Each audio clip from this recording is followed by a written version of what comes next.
Looking for a classic way to prepare your turkey that's buttery good? Well, today Howard shows us how he makes sure all the Thanksgiving flavors are gobble it up good with his butter-basted herbed turkey recipe in the Mr. Food Test Kitchen.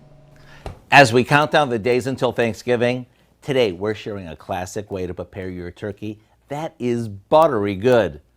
This is a recipe we shared with you a few years ago, and it was so popular we thought it was worth bringing back. So here we go.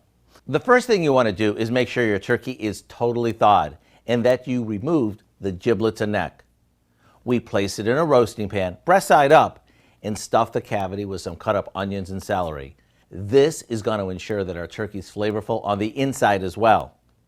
Next, we combine some chopped parsley, poultry seasoning, paprika, garlic powder, and some salt and pepper with lots of butter.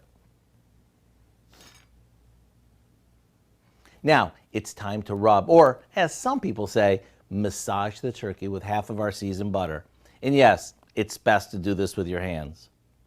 After covering the pan with foil, into the oven it goes. In about an hour and a half, off comes the foil, and we baste it every 30 minutes with more butter. Once the turkey reaches 165 degrees and the skin is golden, it's done. After it rests for a bit, it's time to carve. My guess is that you'll be sneaking a piece or two before it ever makes it to the table. It's that good. To get the recipe for our butter-basted herb turkey, simply visit our website. I'm Howard in the Mr. Food Test Kitchen with Kelly, where today we found a gobbling good way for you to say, ooh, it's so good.